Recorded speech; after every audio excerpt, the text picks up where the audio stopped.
লগতে মোৰ মৰমৰ দাদা বাইদেউ বন্ধু বান্ধৱী তথা ভাইটি ভণ্টিসকল, আজি আমাৰ বিদ্যালয়ৰ ছাত্ৰ ছাত্ৰীসকলে ৰাভা দিৱসত এটি সমবেত সংগীত গাবলৈ লৈছোঁ। ভুল হ'লে ক্ষমা কৰিব।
অভিনেতা আৰু মুক্তিযোদ্ধাৰো আছিল। তেখেতৰ জন্ম হৈছিল 1909 চনৰ 31 জানুৱাৰী ঢাকাত। তেখেতৰ পিতৃৰ নাম আছিল গোপাল চন্দ্ৰ ৰাভা আৰু মাতৃৰ নাম আছিল বেথিবালা ৰাভা। বিষ্ণুপ্ৰসাদ ৰাভাই 1926 চনত তেজপুৰ হাইস্কুলৰ পৰা প্ৰথম বিভাগত প্ৰৱেশিকা পৰীক্ষাত উত্তীৰ্ণ হৈছিল। তেখেতে বহুকেইটা অসমীয়া গীত সৃষ্টি কৰে, যাক ৰাভা সংগীত নামেৰে বিভূষিত কৰা হৈছে। 1935 চনত জ্যোতিপ্ৰসাদ আগৰৱালাৰ জয়মতী গুণ ছবিত নৃত্য পৰিচালনা কৰা বিষ্ণুপ্ৰসাদ ৰাভাই সহযোগ আগবঢ়াইছিল। ৰাভাৰ দ্বাৰা ৰচিত মুঠ 137টা গীত বিষ্ণুপ্ৰসাদ ৰাভাই ৰচনা সফলত সন্নিৱিষ্ট হৈছে।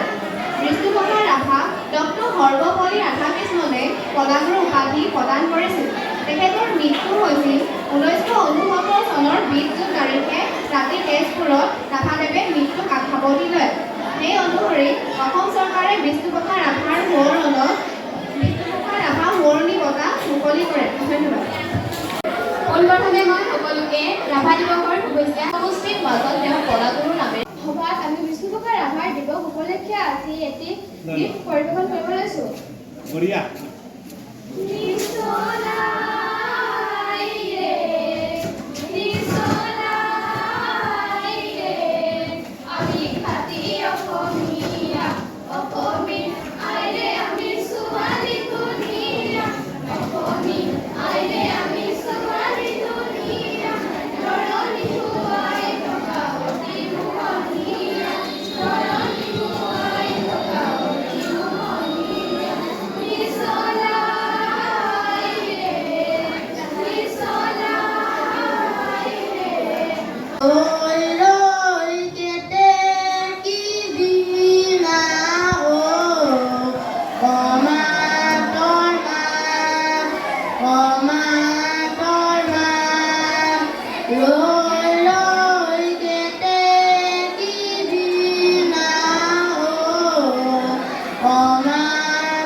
Hooray!